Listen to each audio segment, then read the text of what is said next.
mbese Kristo ahuriye he no gukama kwa runo ruzi? Bwira malaika, ambia malaika ajye kubasitura, aende kuachilia.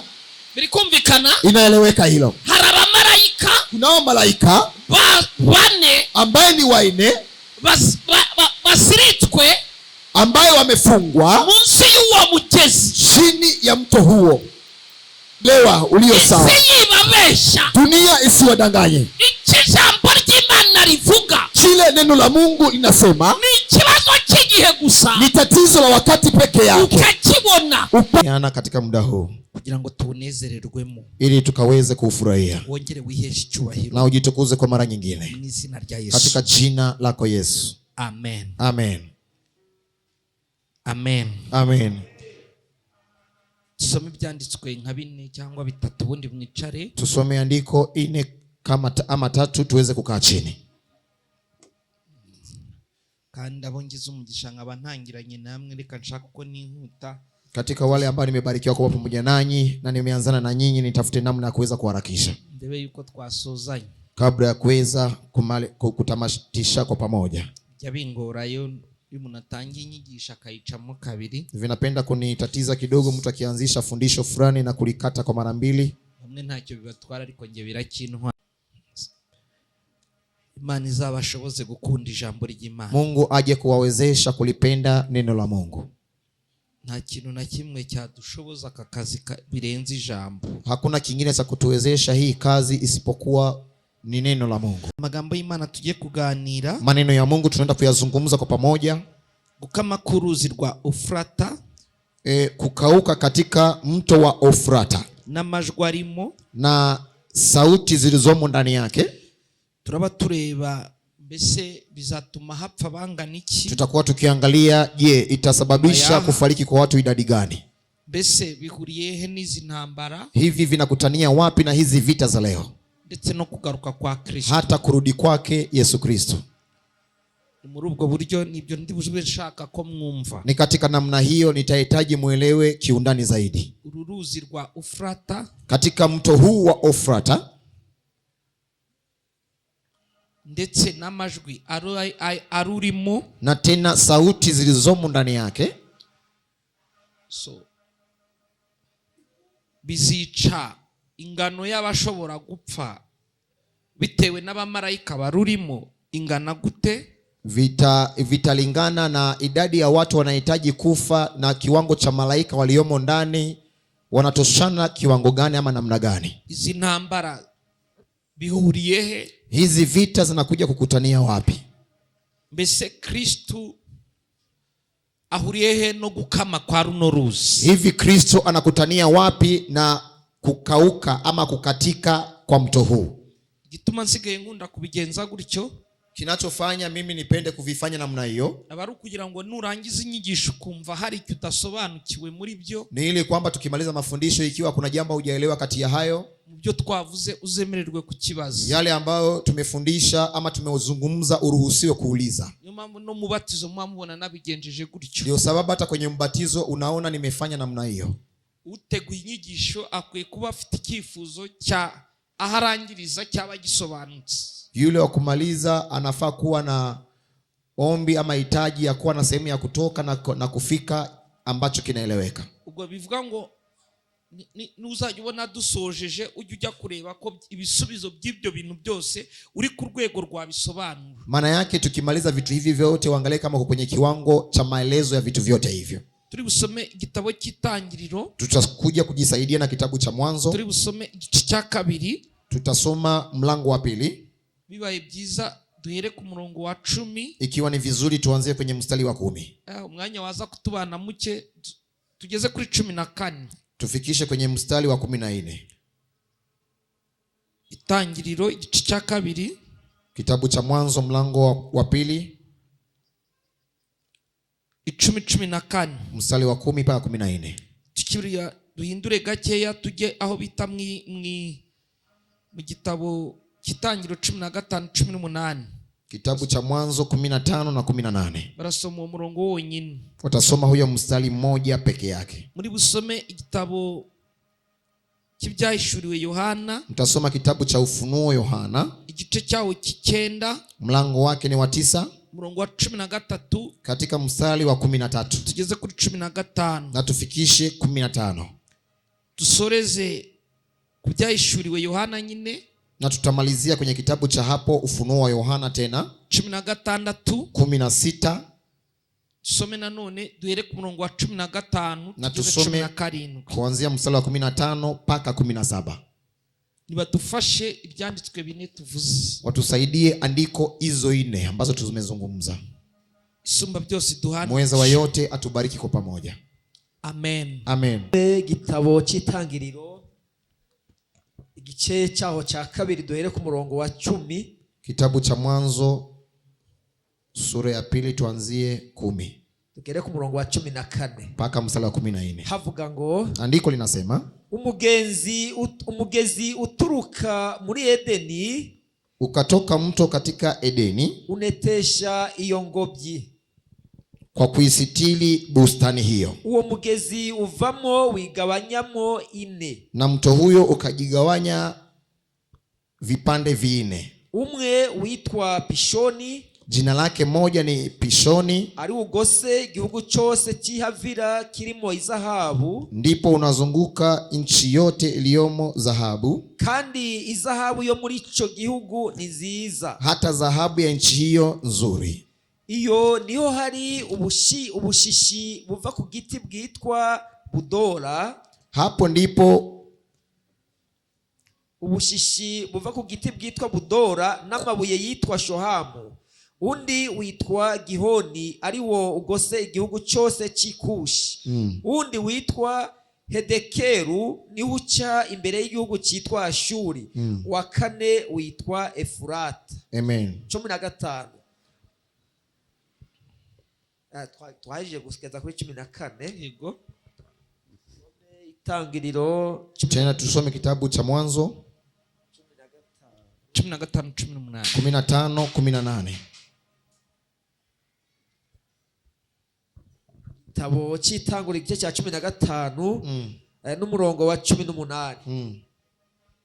Kuri uwo munsi Uwiteka Siku ile ya Bwana asezeranya Aburahamu akafanya agano kwa Ibrahimu, isezerano, na akaweka agano ati urubyaro rwawe akisema, uzao wako duhaye iki gihugu, nimeupa nchi hii, uhereye ku ruzi rwa Egiputa kutoka katika mto wa Misri ukageza ku ruzi runini ari rwo Efurati, mpaka huyo mto mkubwa ambaye ni Efrati.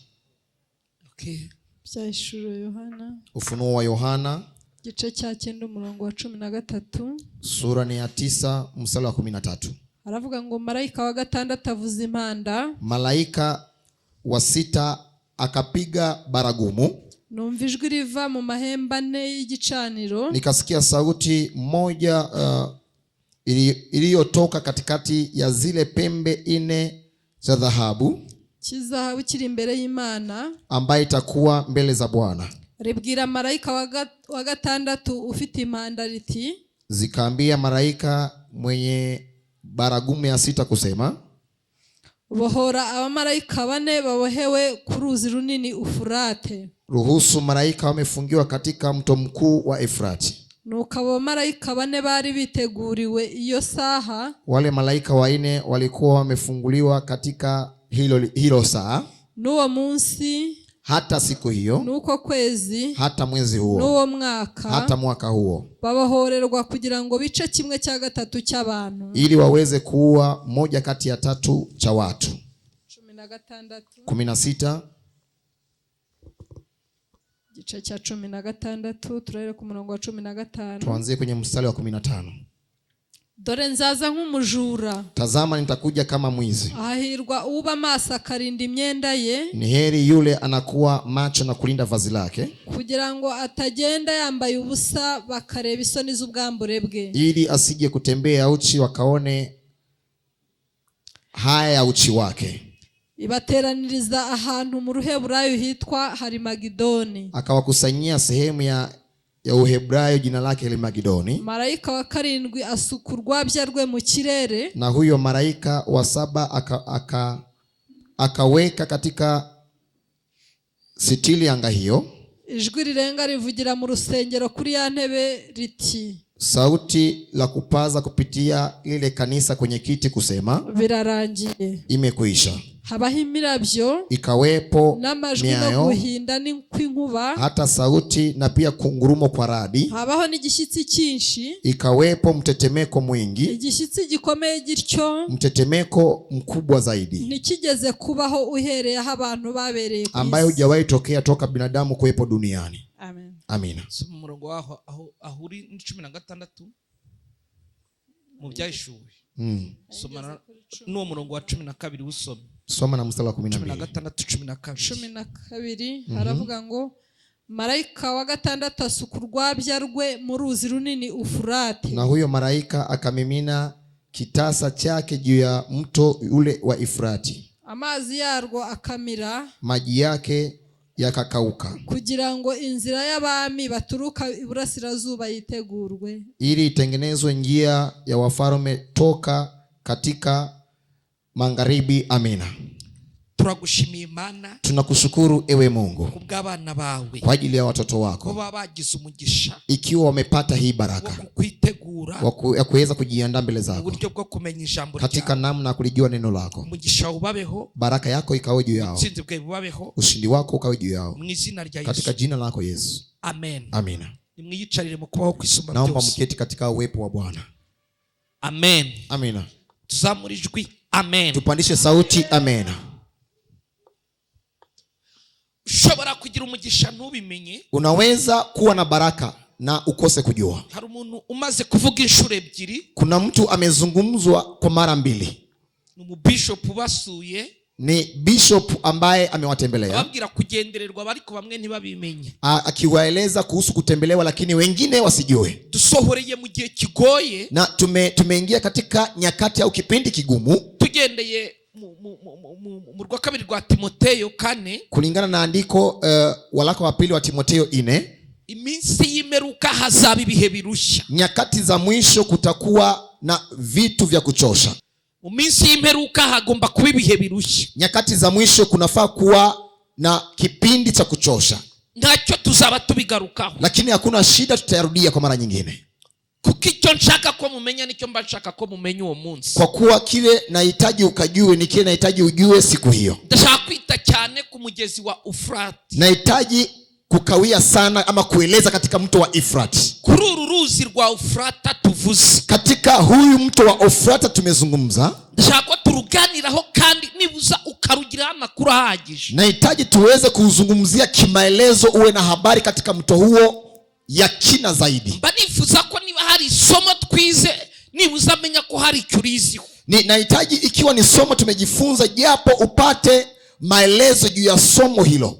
So tuvuze hejuru y'ingobyi ya Edeni. Tumezungumza juu ya bustani ya Edeni. Ariko tuvuga ko Edeni, na tukazungumza kusema Edeni yari isanganywe umugezi. Kawaida yake ilikuwa na mto. Ariko uwo mugezi, lakini huyo mto ugabanywamo imigezi 4. Ukagawanyika mito 4.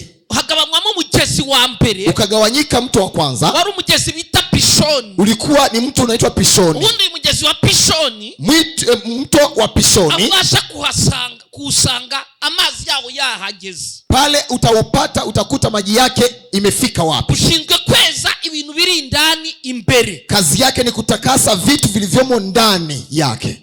Ibigendanye n'umugezi wa Gihoni, vya kulingana na mto wa Gihoni, nubasha gutuma abantu banywa bene ayo mazi atagize icyo yakoraho, na amazi ari purifiye ku kiremwa muntu yemerewe kunywa ntacyo yakoze. Yani kazi yake ni maji hayo safi ambayo hayana doa yoyote katika kiumbe chochote kitayatumia bila madhara. Ibigendanye n'umugezi, uyu mugezi ugendanye wa Kidikelu wari umugezi wo kweza ibintu. Katika vya kuendana na mwito wa Gidikemu ni vitu vya kuendana na kutakasa vitu. Ariko uyu mugezi tuvuze wa Ufurate, lakini huyu mto tumesema wa Ufurate, uyu mugezi ufite byinshi byo gutindaho. Huyu mto una vingi vya kukawia juu yake. Iyi migezi yose uko tuyivuze, hii mito yote tulivyoieleza, mugezi wa mbere na Ufurate wa 4, mto wa kwanza na Efrati wa 4, ni migezi ikiremwa muntu cyagombaga kwitaho. ni mito ambaye binadamu ama kiumbe binadamu angefaa kujali. Kindi migezi ntacyo kuyikoraho. Haimaanishi mito nyingine ambayo hakuna jambo la kuifanyia. Pishoni siyo nshaka gutindaho. Pishoni sio mto unahitaji kukawia juu yake. Nashaka gutinda uyu munsi ku mugezi wa Ufurati. Nahitaji nikawie kuhusu mto wa Ufurati. Ukomoka mu ngobyi ya Edeni. Ambao unatokana katika bustani ya Edeni. Tuhereye mu itangiriro tuugeza mu Byahishuwe. Tumeanzia kusoma katika kitabu cha Mwanzo na mpaka Ufunuo. Uyu mugezi uboneka muri Bibiliya hafi inshuro zisaga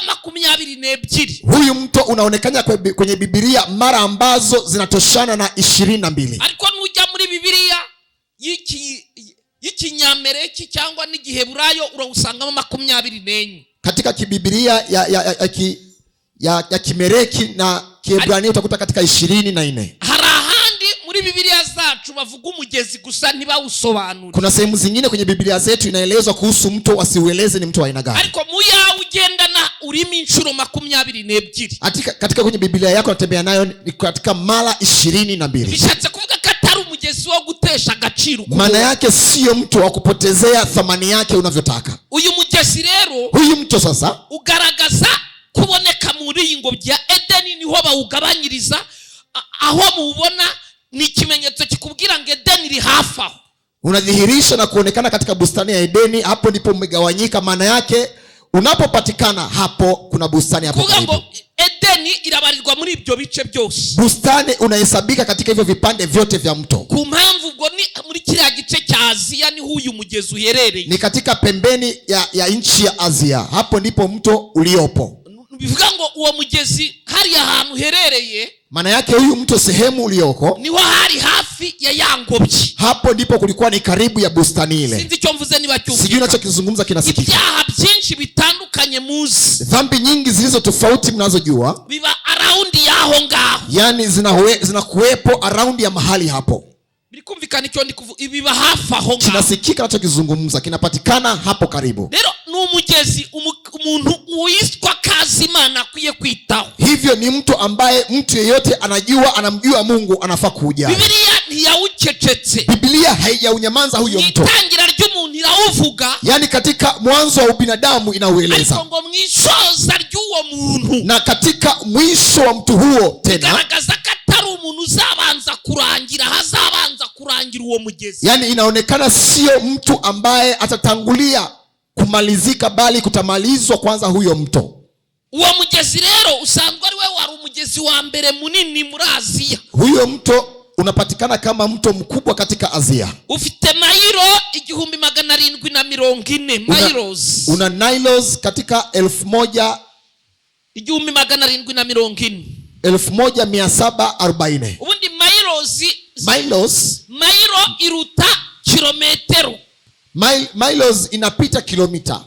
Ni nk'ahari kilometero n'igice au kilomita na nusu. Ngira ngo uri kumva indesho y'uwo mugezi. Nizanie unaelewa ukubwa ama distance ambayo iko hapo katikati. Ni umugezi ukomoka uca muri Aziya. Ni mto unapitia katika Asia. Aziya yose hafi uwasha gukora hariko si cyane. Aziya yote inaugusa lakini sio sana. Kubera ibihugu ngiye kuvuga ubasha gukora. Kwa sababu ya nchi naweza kuzitaja ambaye unapita ukigusa. Ni umugezi unyura muri Syria. Ni mto wa kupita Syria. Ni umugezi unyura muri Iraq. Ni mto wa kupita Iraq. Ni umugezi unyura muri cya gihugu cya Taki nababwiraga kigaragaza intambara, gutegurwa kwa ya ntambara. Ni mto ambaye unapitia katika Itaki, nchi hiyo ya kuandaa vita ile nilisema. Ni umugezi ubasha kunyura mu bigobe byose. Ni mto unaweza kupita pande zote zile. Muri bino bihugu by'ibigobe musanzwe muzi biberamo bimwe muzi. Katika nchi hizi ambazo ni za utawala zinafanyikia yale yote ambayo mnayajua. Ibigobe by'abaperesi byose. Vitu vya upelesi vyote vinapatikana hapa. Naho ngaho mubasha kubibona. Na ni hapo mnaweza kuviona. Bagaragaza iki? Wanaonekanisha kitu gani? Kuva mu 1950 toka 1950 uwo mugezi watangiye gutakaza imbaraga, utakaza volume yawo babibona. Huyo mto ulianza kupoteza nguvu na value yake wakiviona. Bagiye babona ko uwo mugezi umaze gutakaza imbaraga. Walienda wakishuhudia na kuona huyo mto unapoteza nguvu zake. Ubu ngubu nubwo bakibivuga gutyo 85% 5% by'uwo mugezi, hata kama wanasema hivyo, 85% ya mto huyo, uri busange 85 by'uwo mugezi bimaze gukama burundu. 85 wa mto huyo utapata umekauka moja kwa moja.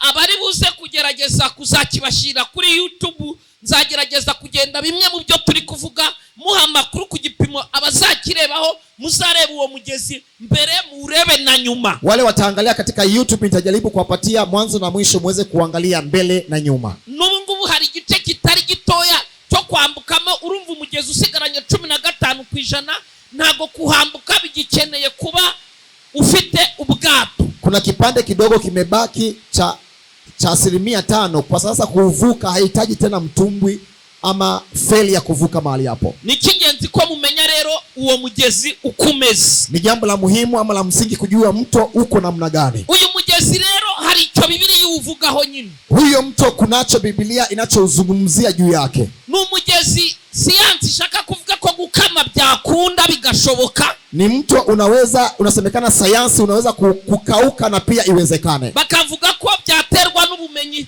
ngo nuko ikirere kimeze. Wanasema inatokana na ujuzi na hali ya anga ilivyo.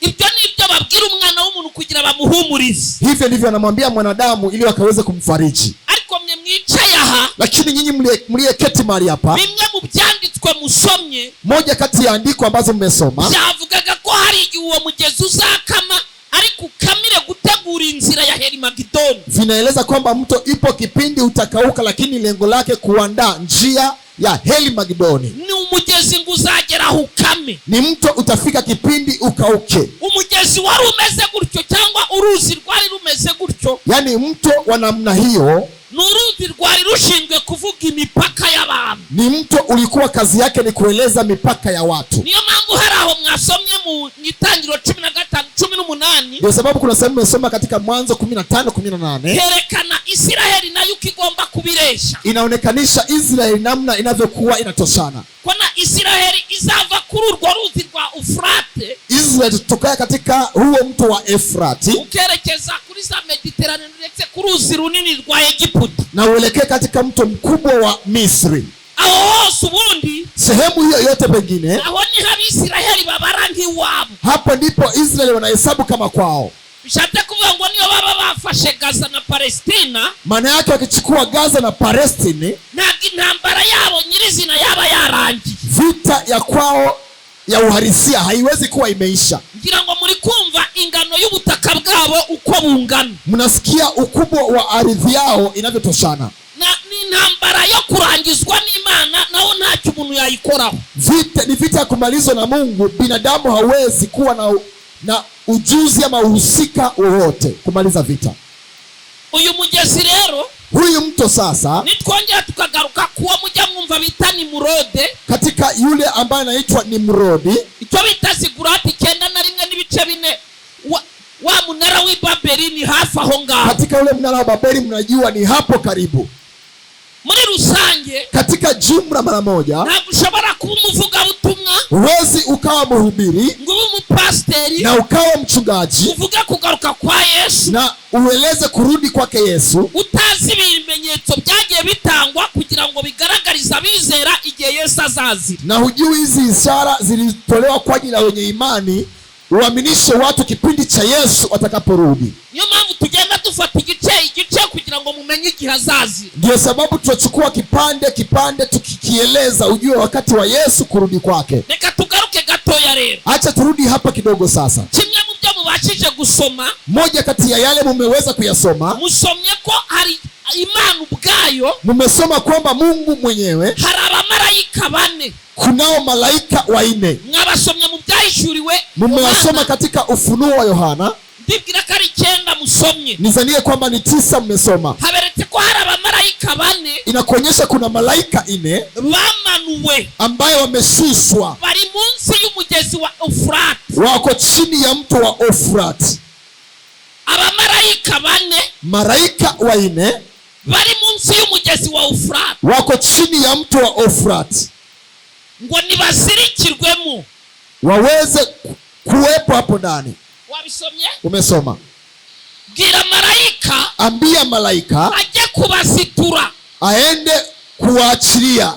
birikumvikana? Inaeleweka hilo. Hari abamarayika Kunao malaika bane ambaye ni waine basiritswe ambaye wamefungwa munsi y'uwo mugezi, chini ya mto huo, munsi y'uwo mugezi Ofurate, chini ya huyo mto wa Ofurata. hari abamarayika bawubamo. Kuna malaika wanapatikana hapo. Abakirisitu bandi, Wakristo wengine birashoboka ko byabagora, inawezekana kwamba itawasumbua, ariko mwebweho lakini nyinyi sasa mugeze kure mwiga iby'ingabo zo mu ijuru, mumefika mbali mkijifundisha mambo ya jeshi za mbinguni. mukwiye kwibaza ngo abo bamarayika ni bandi. Mnafaa kujiuliza hao malaika ni kina nani? Kimwe cya gatatu cy'abamarayika, Moja kati ya tatu ya malaika, Ibyahishuriwe Yohana 12, Ufunuo wa Yohana 12. mwibuke ko mwiga ingabo zo mu ijuru, Mkumbuke mkijifundisha jeshi za mbinguni, hari izo Satani yatwaye. kuna yale shetani aliyoyanyang'anya. Ujya wibaza marayika, Unapenda kujiuliza kuhusu malaika, kugira ngo muri kimwe cya gatatu cy'abamarayika katika moja ya tatu ya malaika hafatwemo bane bonyine. tunachukuliwa waine peke yake. Turacyari kumwe? Tuko pamoja? Aribo bashyirwa munsi ya Efurati. Ambaye ndio wanatiwa chini ya Efurati. Mbese abo bamarayika Hivi hawa malaika kuki mubangana gutyo? kwa nini mwatoshanisha hivyo? Bane bonyine aribo baziritswe, Waine peke yake ndio wamefungwa peke yake.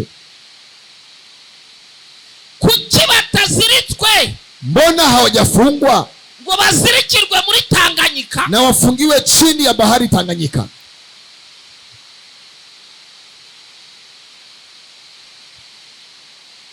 Kubera iki Efurati? Kwa nini Efurati? Kuki bagomba kuzirikirwa muri Ofurati? Kwa nini wanafaa kufungiwa chini ya Ofurati? Kuki Bibiliya itavuze mu wundi mugezi Kwa nini Biblia haijasema mto mwingine ikavuga Ofurati? na ikasema Ofurati? Wowe utekereje, Wewe jiulize, utafakari. si wumva ko abo bamarayika, Si unasikia hao malaika, nubwo waba udakuze mu isi y'umwuka, hata kama wewe sio mkubwa katika ulimwengu wa kiroho, ntiwumva ko abo bamarayika si unasikia kuwa hao malaika bazituwe utabakira,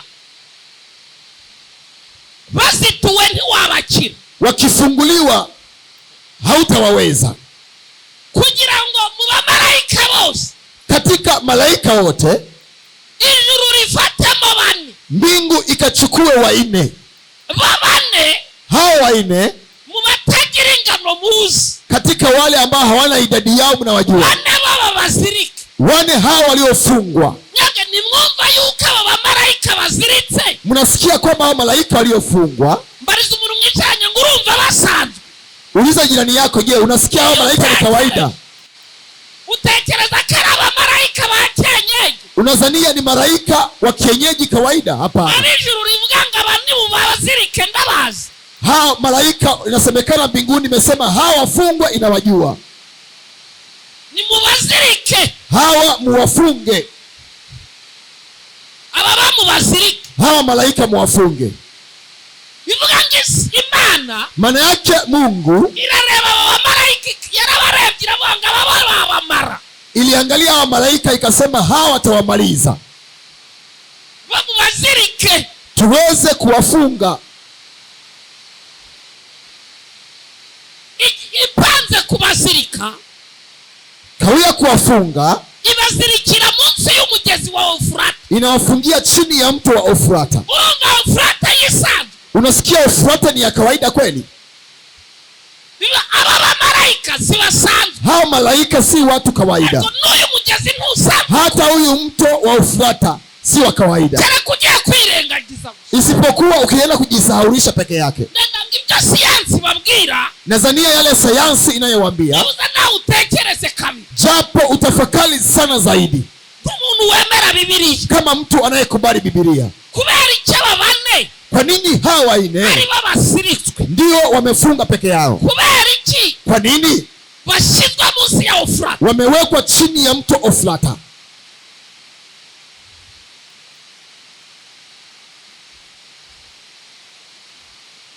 Imana ibaha imyumvire mizima. rizima, Mungu awape uelewa ulio sawa, isi yibabesha, dunia isiwadanganye. iki jambo ry'Imana rivuga Kile neno la Mungu linasema ni ikibazo cy'igihe gusa, ni tatizo la wakati peke yake, ukakibona upate kukiona. kuva muri 2023 Kutoka 20 na 23, uyu mugezi Ofurati huyu mto wa Ofrata bazabibashirira nzaba nabimuhaye, watawapelekea na pia atakuwa wamempatia 21 na 20 kugeza 23 bavuze umuvuduko uri kugenderaho amazi yawo ashira.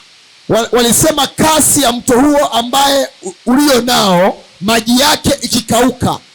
Hari ibintu bimwe bagiye bagerageza ngo barebe ko uwo mugezi utakama burundu, ariko uri kurushaho gushiramo amazi. Kuna baadhi ya vitu wamejaribu kutumia mbinu zote waone mto usikauke, lakini unaenda ukiisha moja kwa moja. Ni ikibazo cy'igihe gusa, ni tatizo la muda peke yake. hagati ya 15 na 20 bavuga nayo bakayibura, katikati ya 15 na 20 na yenyewe pia wanaikosa. imaze gukama, ikimaliza kukauka, hari amajwi nzamuha akayabashiriraho mukayumva.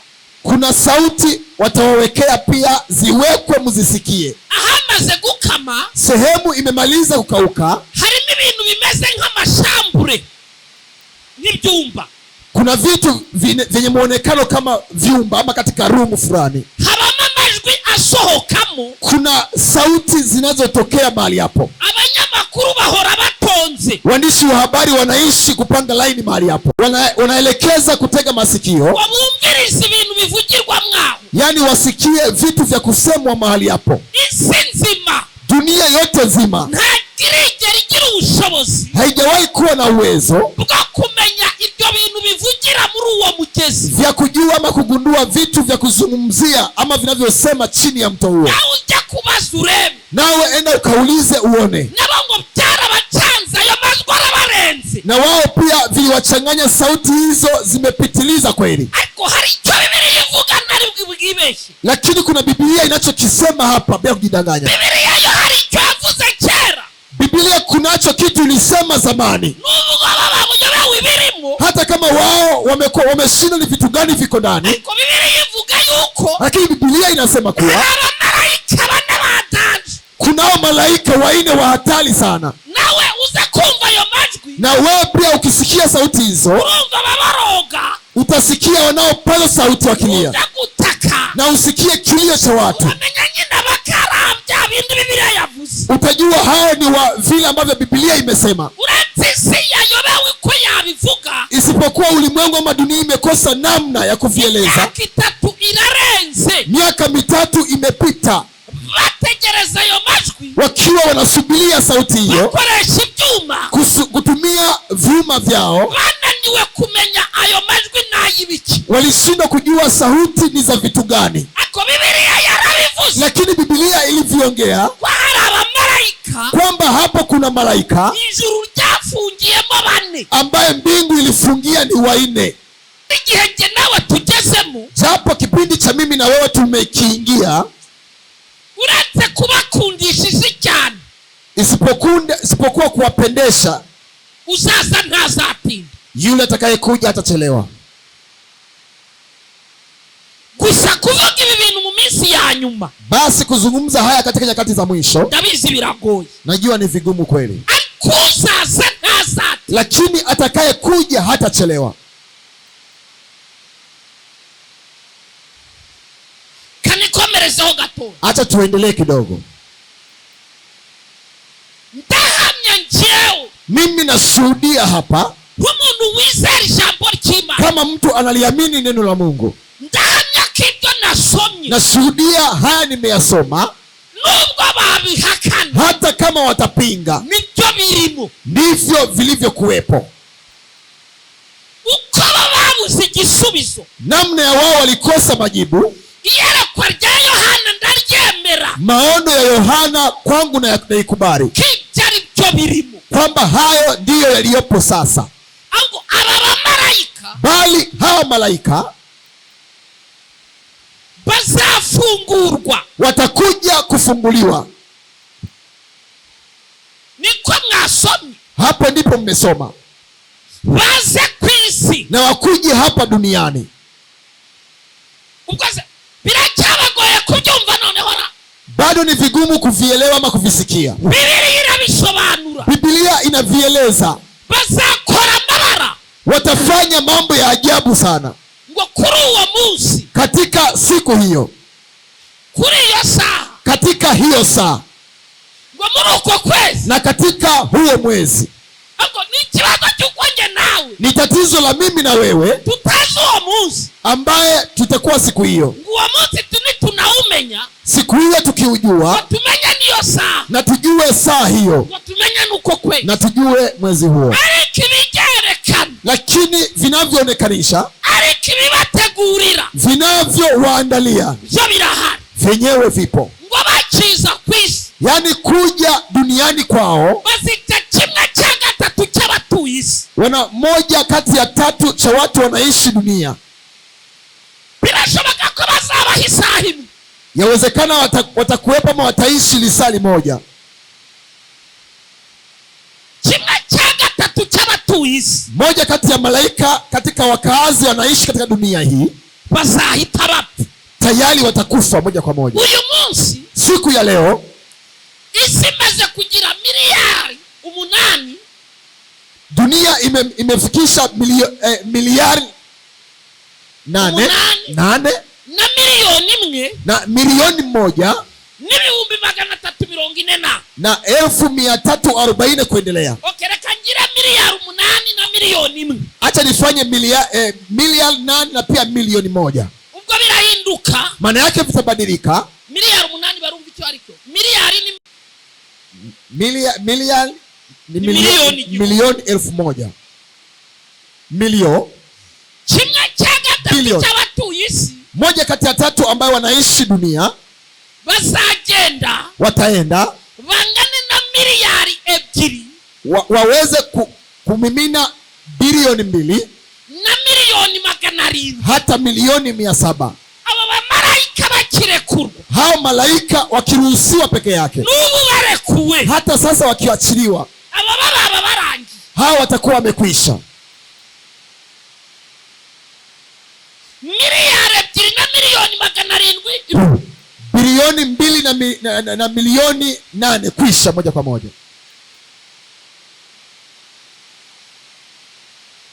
ndavuga icyo Biblia ivuga, nazungumza Biblia inachokisema.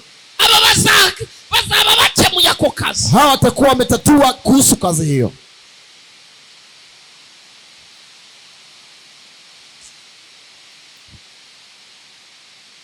isi y'uyu munsi, dunia ya siku ya leo, reka mbabwire rero, niwaambie sasa, natwe iyo twiga Biblia, tunapojifunza Biblia, baravuga ngo situzi ko Imana yabikora ngo wasanga ari ikigereranyo. wanasema hatuna hakika Mungu atafanya. Yaweza kuwa ni mifano Imana ntiyabikora, kwamba Mungu hatafanya, narababajije rimwe, na wao pia wameweka baadhi ya vitu. ibyo muvuga itakora ni ibiki? Yale mnazungumza hatafanya ni vitu vya aina gani? Imana irakiranuka ariko ntikijijwe. Mungu ni mwenye haki lakini hachezewi. Kijijwe ni Yesu, ni nawe ubatije. Yesu yeye ndiye aliyeokoka na ndiye anayebatiza. Ntabwo yabikora. Ubundi se njembo na yarakererewe kubikora. Mimi nichelewa kufanya. Yahaye Sodoma na Gomora ntabihari. Ndabaza ntabyo. Subutinganya. Ni shoga kweli. Tumitabikora niki? Cha kufanya Mungu asifanye ni kitu gani? Niba ni Sodoma na Gomora yarabikoze. Ikiwa Sodoma na Gomora alifanya, nuko twaba nta mabara dukora natwe turaya. Ni kwamba sisi hatufanyi mabara, ni kwamba tunafanya mabara kweli. Uguri kuvuga ngo aba bantu ni benshi. Unasema kwa sasa hao watu ni wengi. Kubasomya Biblia urwanda rwa Petero 3:20. Petro wa kwanza 3:20. Harokotse bangahe? So 8. Kumeokolewa watu wangapi? Si ni 8 kweli? Natwe bwazarokoka abantu bangana 2 bya gatatu. Sisi kutaokolewa watu wa aina gani? Wao uri kwikanga ngo ntiyabikora. Wewe unazania kwamba hatafanya. Murayitiranya. Mungu unamfananisha. turi bato hari indirimbo twakundaga no kuririmba. Kuna nyimbo tulikuwa tukipenda kuziimba. Ngo kagacuma k'umujinya ubwo kataramenerwa mwisi, ngo ubwire abantu bayigarukire. Kando zile ambayo inahitajishwa duniani iweze kutangazia watu kumrudia Mungu. Uretse kwikira igiti ugaseka yabikora. Isipokuwa kujitekenya na kucheka, Mungu anaweza kufanya.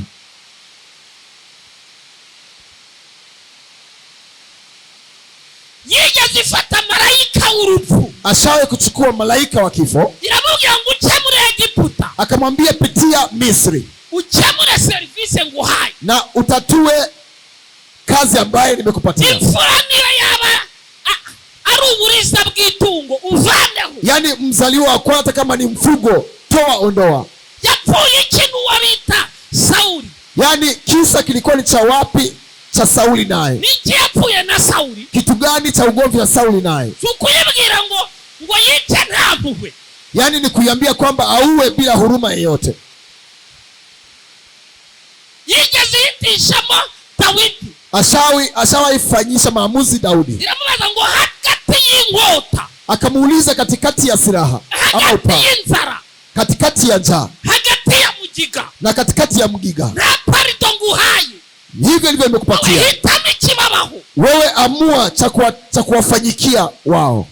Bwira umuntu mwicaranye ngo yabikora bimumbwirire. Ambia jirani yako anaweza kufanya. Hari ibintu mwicaranye. Kuna vitu mnafanya michezo. Yabikora. Hari ukuntu bayibabwira. Kuna namna mnaelezwa kuhusu Mungu. Yabikora. Mungu anaweza kufanya kweli. Daudi arayibaza ngo mbwira. Daudi akaiuliza, niambie, ninde uri bufite inkota? Ni nani atakuwa ameshikilia silaha? Ntacyo bwari wowe uri buyifite twirangirize. Hakuna, ikiwa ni wewe utakuwa nayo tumalize kweli. Yabakozemo cyangwa ntiyabakozemo? Aliweza kuokolewa ama hakuokolewa?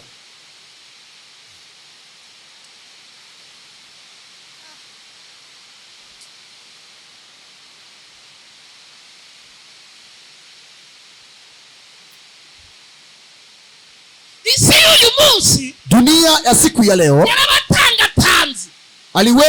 Iliweza kuwakamua kweli. Haba mu nsengero, ikiwa kwenye makanisa, yaba mu isoko, ikiwa sokoni, yaba ahantu hatandukanye, ikiwa sehemu ya tofauti, yo kuborohereza, yani vya kuwarahisishia kila jambo. Kandi ni mu gihe amaraso ya Yesu yakoze akazi. Ni kwenye kipindi cha damu ya Yesu kufanya kazi.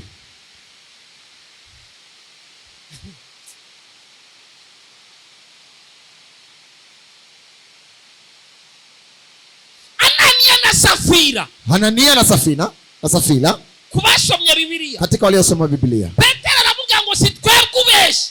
Biblia Petro akasema sio sisi kudanganya, ni Roho wa Mungu unayedanganya. Umugore araza nyuma, mwanamke anakuja baadaye, akaja atazi byabaye ku mugabo we, bila kujua kilichofanyika juu ya mume wake. Nawe baramubaza, naye akaulizwa, akemera yeye kukubali tu, dore ibirenge bivuye gutwara umugabo wawe, miguu iliyotoka kubeba ama kupeleka mume wako.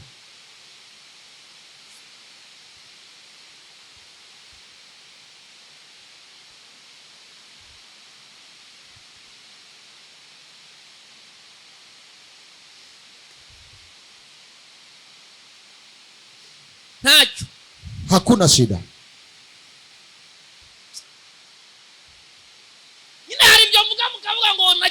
Kera mnashaka ibya nona. Kuna vitu tunazungumza, mnasema tuliokoka kitambo, nyinyi mnahitaji vya sasa. Twatuvuka twabonye Imana mu buryo bubiri. Sehemu ya kuzaliwa kwetu tulipata kumuona Mungu katika namna mbili. Ni Imana yica kandi gakiza. Ni Mungu anayeua na pia anayeponya ama kuokoa.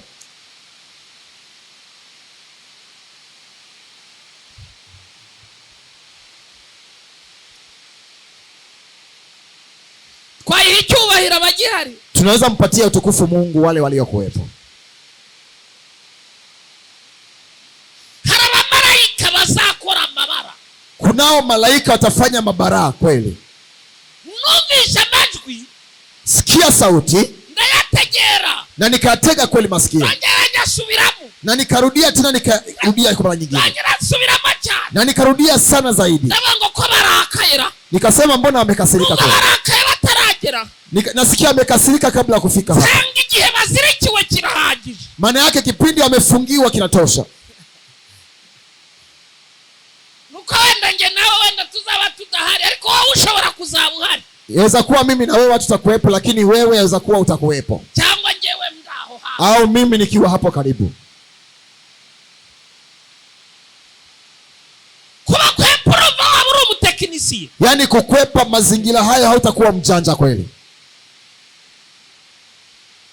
Nubwo babuze ibirimo ndabyemera karibyo. Ikiwa amezungumza vilivyokuwemo ndani yake na kubali kama ni hivyo. Ntabwo mbyemera 99 n'ibice. Mimi sivikubali 99%. Ndabyemera 100% ngewe. Na vikubali 100% mimi hapa.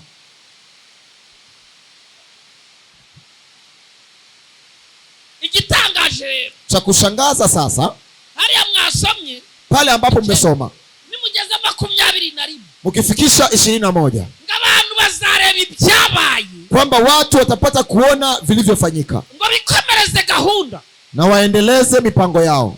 Bazayira bavuga ngo nubundi natwe niwa kuvuga ngo natwe ntituzaho ruzarenge, ni kuviangalia na kusema nasi hatujui ni wapi vitaishia. Reka mbyihore. Haya ni achane nayo. Icyo Biblia isobanura, Biblia inachokieleza gukama k'uyu mugezi, yani kukauka kwa mto huu, hari ingabo z'iburasirazuba, kuna jeshi za magharibi ngo zizambuka Ofurata, ambaye zitavuka Ofurata zataka Israeli, zikiweza kushambulia Israeli. Uwo mugezi Na huyo mto uzaba warakama, utakuwa umekauka. uwo mugezi Huyo mto Biblia yabisobanuye, Biblia imevieleza hazaba hatangijwe Herimagedoni. kutakuwa kumeanzishwa Herimagedoni. Iyo ni Herimagedoni zabibaye. Hiyo ni Herimagedoni kufanyika. Herimagedoni igaragaza ko izatangira, inaonekanisha kwamba itaanza bakambuka uyu mugezi nta bwato, na wavuke huyo mto bila kutumia chombo chochote. twari turi kubereka Tulikuwa tukiwaonyesha ibihugu bigomba kwishyira hamwe, nchi ambazo zinafaa kujiunga mara moja, bigiye kurwana muri Herimagedoni, vikienda kupigana Herimagedoni, birwanya umwana w'intama w'Imana, yani vikipinga mwanakondoo wa Mungu, birwana na Israeli, vikipinga na kupigana na Israeli. ubushize naberekaga Taki, Siku za nyuma nilikuwa nikionyesha Taki, ahiri kuva muri Otani, sehemu ya kutoka Otali, kugira ngo nubwo buhanuzi busohore, ili na wewe unabii uje kutimia, kugira ngo isatiri bizatera biri hamwe, ili ikuje kukaribia vile vitakavyofanyika mahali hapa. igeze kure, Maandalizi yamefika mbali. byari bikwiye kabakizwa, Vilikuwa vinafaa Wakristo kwizera ko nta jambo Imana ivuga ngo rihere, waamini kwamba hakuna neno Mungu analisema liishie bure. tumenya ko ibyo tureba, Tutambue kwamba tunavyoviona, byanze bikunze nyuma yabyo hari ibindi, yani ukubali usikubali, nyuma yake kuna vitu vingine. nakwishyiramo kwimahoroniza gusa, Yani tusijiwekee urahisi peke yake, dutegure kugaruka k'umwami, tuandae kurudi kwake mfalme. itorero rigomba kuba irinyembaraga, Kanisa linafaa kuwa lenye nguvu, itorero rigomba kugira ububyutse. kanisa linafaa kuwa na uamsho. ejo nahamagarwaga n'umukozi w'Imana umwe uba mu Uganda, Jana nikipigiwa na mtumishi mmoja Uganda, yambazaga ibibazo, akiniuliza maswali, ambwira aho yambonye, akiniambia sema aliniona, arambaza ngo mbese uko ubibona, akaniambia hivi unavyoviona, urabona hariho ububyutse? unaona kuna uamsho kweli? Nubu iki kiganiro bari bugikurikire, nta kiganiro ngo kiwanja kijya kimucika. Na akasema katika chano hivi watakaofuatilia mahubiri haya kwake hakuna kinachompita. Ndamubwira ngo ububyutse nta buhari, Nikamwambia uamsho hakuna kweli, icyakoze turabutegereje, japo tunaongoja uamsho. mubwira ibintu byinshi Nikamweleza vitu vingi bigaragaza kugaruka kwa Yesu, vya kudhihirisha kurudi kwake Yesu. tujya mu byumweru Akatuambia katika wiki tuganira byinshi bitandukanye, tukazungumza vitu vingi tofauti. mwereke ko ntabwo, Nikamwonyesha hakuna uamsho, cyakoze ko hari abagomba kubushaka, japo kuna watu wanafaa kutafuta. ndamubwira ngo nabigiramo uruhare, Nikasema naweza kuwa na uhusika, na wewe pia unaweza kuhusika katika haya. twasenga, Tunaweza kuomba. isitegerezanyije amatsiko, Dunia inangoja kwa shauku kugaragara kw'abana b'Imana, kudhihirishwa kwa wana wa Mungu. hari ibimenyetso n'ibitangaza, Kuna ishara na miujiza iby'aba bamarayika bane, vya hao malaika wanne. iyo wiga Ikiwa unajifundisha, hazamo intambara ebyiri, kuna vita aina mbili. iya mbere Ya kwanza baravuga ngo hoya, wanasema hapana, itorero rizaba ryatashe, kanisa itakuwa limerejea, ntabwo ijuru rizemera ko mbingu itakubali, abo bamarayika bakora ibyo bintu rihari, malaika wafanye vitu hivyo likiwa lipo. abandi bakakubwira ngo Wengine wanakwambia ahubwo wasanga ariko kuramukwa. hao yaweza kuwa ndipo intambara zivuka vita za kuzalika, muri gukora icyo bita gufata umurongo mucagagura. yani kiitwacho kuchukua mstari kwa kukatakata. Ni nyinshi, Ni vitu vingi, nta byinshi nshaka kuvuga. hakuna vingi nahitaji kuongea. Nyir'umurimo Yani mwenye huduma hari icyo avuga. kuna anachokizungumza. Avuga ko Anasema Herimagidoni heli Magidoni igomba kuba inafaa kufanyika itorero ryagiye, kanisa likiwa limenyakuliwa, ariko imyiteguro lakini maandalizi ya Herimagidoni ya heli Magidoni, niyo waba usanzwe uri muto, hata kama yaweza kuwa ni mdogo, iyo tumaze kuguha yale ambayo tumeweza kukupatia urabibona. unayaona. Muri Herimagidoni Katika heli Magidoni zabibasobanurira, nitawaelezea. hari icyumweru cya nyuma, Kuna wiki ya mwisho, kuko hamaze kurangira 69 kwa sababu kumemalizika 69, hasigaye icyumweru cya nyuma. imebakishwa wiki ya mwisho. icyo cyumweru cya nyuma Hiyo wiki ya mwisho ni iminsi 7, ni siku 7. iyo minsi 7 Hizo siku 7 izangana n'imyaka 7. itatoshana na miaka 7. byanditswe nzabibahangiye kubereka kugaruka k'umwami. Hizi andiko nitawapatia vya kuonyesha kurudi kwa mfalme. noneho iyo myaka 7 Na hiyo miaka 7 Herimagidoni heli Magidoni mbere y'uko itwa kabla ya imyaka kufanyika 3 n'igice miaka 3.5 bazifatanya na antikristo, watajiunganisha na Antikristo, ababuza gutanga ibitambo, awakoseshe kutoa dhabihu, nabibabuza akiwakanya hapa kwa havuka katalia intambara. kuzaliwe vita, kuvuka intambara kuzalika vita zizaba zikomeye, zitakuwa hatari. itorero rizaba ririhe, Kanisa itakuwa wapi? nzabisobanura. Nitavieleza, imirimo yanyu kizagenzwa, yani kazi yake uko itakavyofanyika, muzambara, namna mtakavyovalishwa. imyenda abakristu tuzambikwa, Wakristo nguo tutakazovalishwa ibigendanye n'aho ngaho, vya kuendana na mahali yapo, agaruke kurudi kwake, kuko azagaruka. kwa kuwa atarudi. Israheli iri mu ntambara, Israeli ikiwa kwenye vita. Zakariya 12 Zakaria 12, ahagarare ku musozi, asimame kwenye ibyo mlima. nzabibasobanurira, Nitawaeleza vitu ntacyo hivyo bitwaye, bila shida yoyote, tubwizanyije ukuri, tukiambizana kweli, byerekana kuza kwe, yani ishara za kuzionekanisha kurudi kwake, birihuta kuboneka. vipo haraka kuonekana. Itorero Kanisa, nidukunde Imana, tupende huyu Mungu. hari ibintu ijuru rigomba kuduha Kuna vitu mbingu inafaa kutupea bitabakundisha isi, ambayo haviwapendeshi dunia, ahubwo iby'ijuru rigomba kuduha bali vitu vya mbingu inafaa ni kutupatia ibituma ukorera Imana. ni vya kufanya utumikie Mungu. Nzabaha ibimenyetso Nitawapa ishara bigaragaza ko igihe cyageze, vya kudhihirisha wakati imefika. itorero rigomba kugira ubuzima Kanisa inafaa kuwa na uzima bwerekana Imana, vya kudhihirisha huyu Mungu. ubutumwa bwiza bugomba kubwiriza amahanga, Injili njema inafaa kuhubiriwa mataifa, imperuka ikabona kikaza. nyakati za mwisho ziweze kutokea. Ni icy'ingenzi ko muzirikana, Ni jambo la msingi muzingatie. iyi nzira Hii njia turi kuvuga ambayo tunaizungumza ntabwo izambukwa n'amato, haitavukwa na vyombo ama vyombo vyovyote vile. twahamye twitaye ku kintu kimwe, Huenda tutajipeleka kwa kitu kimoja, umugezi wa Ufurata. katika mto wa Ufurata. Hari abazawusohokamo Kuna watu watautoka ndani yake bagakora amabara, na wafanye mabara. aho ugeze Sehemu mmefika n'ibyo mwagiye mwana, na yale mmeenda mkiandika, naho ugeze ubu ucikamo inzira, na pahali umefikia kukatika njia, n'ubungubu hari aho ubasha kunyura na sehemu nafaa kupita, ukahanyura n'amaguru yawe, na upite na miguu yako, ugasimbuka ukagera hakuno, na unaruka unafika ng'ambo ntugire ikibazo, bila shida yoyote, utakandagiye mu mazi. bila kujenga kwenye maji. ibaze uwo mugezi uvugwa kuva icyo gihe Jiulize, huyo mto unasema kutoka kipindi kile naho ugeze uyu munsi, na sehemu umefika siku ya leo. byakabaye byiza Vingelikuwa vizuri, wicara wumva ibingibi, yani wewe unayeketi ukasi kusikia haya, kirageze nkorera Imana, kipindi kimefika nitumikie yego Mungu. narakuze ndabisanga, Useme nilikuwa nikayapata haya. bavuga ko Yesu azaza, Wakisema Yesu atarudi, ariko umuririmbyi araririmba, mwimbaji lakini anaimba, ibyerekana kuza yani ya dhihirisho kuonekanisha kurudi kwake, birihuta kuboneka. vipo haraka Aravuga kuonekana. ngo ari ku irembo, Akasema yupo kwenye lango, ari ku irembo, yupo kwenye lango, ari ku irembo, yupo kwenye lango, ari ku irembo, yupo kwenye lango, ari ku irembo. yupo kwenye lango. Twabyemera tutabyemera, Tukubali tukose ukubali, ari ku irembo. yupo kwenye lango. Tureke kurwanirira Na tusipiganie inyigisho zihuye n'irari, mafundisho ya kuendana na matamanio. oya Hapana. tujya mu ijambo, Tuingie katika neno, abanyabwenge bazabimenya. wenye maarifa watajua. Ni wowe uri mu rutonde rw'ababimenye. Wewe ni miongoni mwa watu wa kujua. Hari abambonye muje mu mvura, Kuna watu nimeona mkiingia kwenye shaka mvua, kumva mnahitaji kusikia. bene uwo mutima mutima, yani moyo wa aina hiyo, hagiye kuzabaho n'igihe itakuja kuwepo wakati ngo nzateza inzara.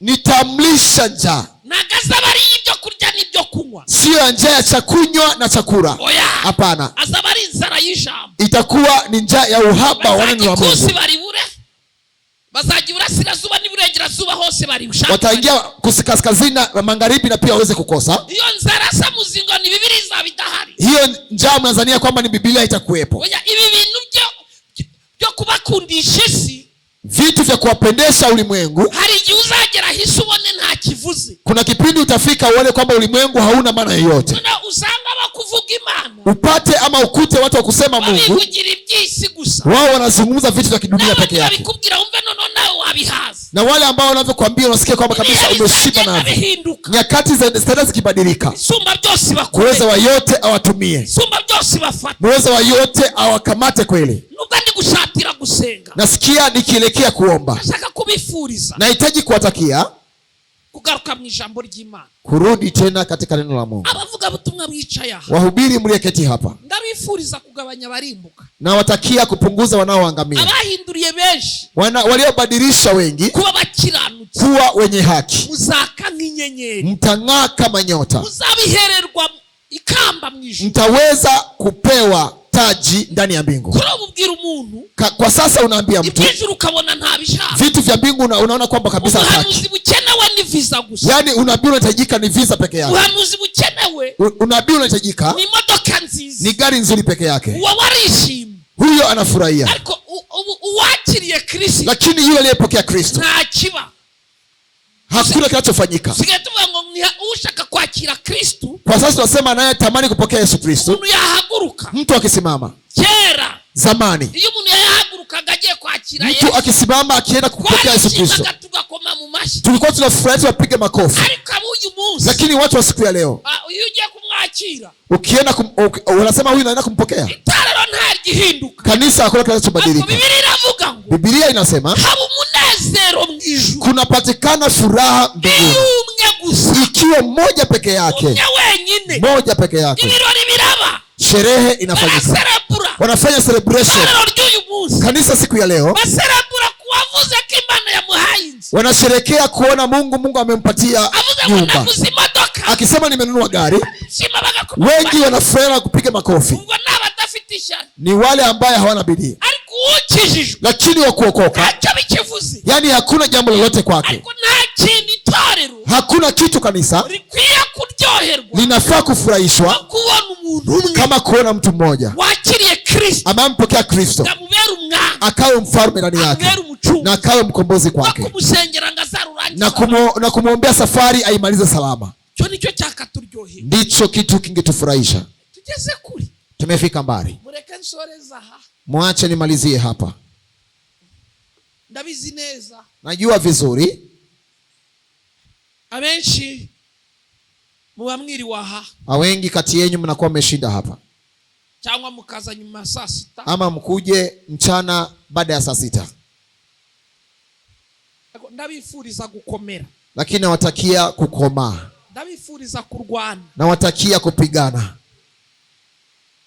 ndabifuriza kurwana. nawatakia kupigana. Ibyaba byose Vyovyote vitakavyokuwa, guma ku birindiro, baki katika msingi, ugume ku gicaniro, ubaki katika madhabahu. imirindi y'umwami mo turayumva, Yani ujio wa mfalme tunausikia. kadusenge isumba byose. Acha tuombe. Mungu mweza yote, Data mu izina rya Yesu, Baba, katika jina la Yesu, herekera ijambo ryawe, sindikiza kupitia neno lako ibimenyetso n'ibitanga, ishara na miujiza. herekera ijambo ryawe, Nisindikize neno lako, ibimenyetso n'ibitanga. ishara na miujiza. uyu wicaye aha, Yule aliyekaa hapa, yaba umwana, ikiwa mtoto, yaba umuntu mukuru, ikiwa mtu mzima, aho yicara hose, popote unapokaa, mushoboze kuba mu isi nk'uzayivamo, muwezeshe kuwepo katika dunia kama n'ijuru atakayetoka, nk'uzaritaha. na mbingu kama atakayelejea nta mbinguni. kintu kiryoshye nk'ijuru. Hakuna kitabu kama mbingu. ongera ubakumbuze ijuru, Enda uwapendeze kwa mara nyingine ongera mbingu, ubaryohereshe ijuru. yani wafanye kuipenda mbingu tena. kubaho kwawe Uwepo wako kubatwikire, ukawafunike, ubutsinzi bwawe ushindi wako bubatwikire. uwafunike. nonaha Kwa sasa abahinduriye benshi kuba bakire waliobadilisha wengi kuwa wenye haki bazaka nk'inyenyeri watang'aa kama nyota. mushoboze Muwezeshe gutunga umuntu umwe kutunga mtu mmoja atuma yakira ambaye Yesu. atafanya mpokee Yesu Kristo, Kandi bari bafite imico waliokuwa na tabia ituma hari abadakizwa, ya kufanya wengi wasiokoka, ubarinde guhagarara mu muryango, walinde kusimama kwenye ngo mlango, bitume hari abatinjira. yani ifanye watu wakose kuingia. Yesu Yesu bashoboze wawezeshe, bashoboze wawezeshe kugabanya abarimbuka, kupunguza wanaoangamia, mushoboze tuwezeshe kugabanya abarimbuka, kupunguza kuangamia, mushoboze tuwezeshe kongera gukunda ibyawe, kurudi kupenda mambo yako, kongera gukunda kurudi iby'ijuru, kupenda mambo ya mbingu, mushoboze tuwezeshe kureka kurwanirira inyungu ze. kuacha kupigania faida zake. Ijambo ryawe ryaratubwiye Neno lako limetuambia ushaka kurengera inyungu ze, wakutaka kupigania faida ushaka zake, kurengera ubugingo wakutaka bwe, kupigania maisha yake, uwazabura atakosa maisha no yake, kutabwitaho lakini asiyejali kubw'ubwami, kwa sababu ya uwo ufalme, niwe uzabubona. huyo ndiye atapata uzima. Nyuma y'ibyanditswe twasomaga Baada ya maandiko tumeyasoma, turabonaho ibihe bigeze. tunaona nyakati zimefika. Ushoboze Yesu, Tuwezeshe Yesu, ushoboze Yesu tuwezeshe Yesu gukorera isi nk'abayivamo. kutumikia dunia kama wakuitoka. Izina ryawe rihabwa Jina icyubahiro. lako itukuzwe, Tugukomeye amashyi, tunakupigia makofi, tukuvugirije impundu tunakupigia shangwe na vigelegele izina rya Yesu. katika jina lako Yesu. Amen. Amen. Wowe udukurikiye Wewe unatufuatilia urasubiramo aya magambo. utarudia haya maneno. Mwami Yesu, Mfalme Yesu, ndakwakiriye nimekupokea ubu mwami ukawe mfalme n'umucunguzi na w'ubuzima bwawe. mkombozi wa maisha yangu. Unsibe mu gitabo cyo kuri, Unifute kwenye kitabu cha kuangamia, unyandike mu gitabo cy'ubugingo, uniandike kwenye kitabu cha uzima wa kandi milele. uzaza gutwara itorero ryawe, Wakati wa kurudi kuchukua kanisa lako, uzasange ngikijijwe. upate tayari bado nimeokoka. Urakoze Yesu Asante Yesu bwo kunyeza kwa ajili ya kunitakasa ukantunganya na pia kunisafisha mu izina rya katika Yesu. jina lako Yesu. Amen. Amen. Ndagushimiye Mana Na ku kushukuru mwana wawe mfalme kwa ajili ya mwanao wakiriye ijambo ambaye ryawe, amelipokea neno lako. ushoboze kugenda Uwezeshe kutembea katika uwepo wako, kugira ngo uzaza gutwara ili itorero utakaporudi kunyakua kanisa lako uzasanga gikijijwe na upate akiwa bado ni mwenye mu haki izina rya Yesu. katika jina lako Yesu Kristo. Amen. Amen. Muhabwe umugisha Mubarikiwe sana, usumba byose muweza wa batwikiriye. yote awafunike. Amen. Amen.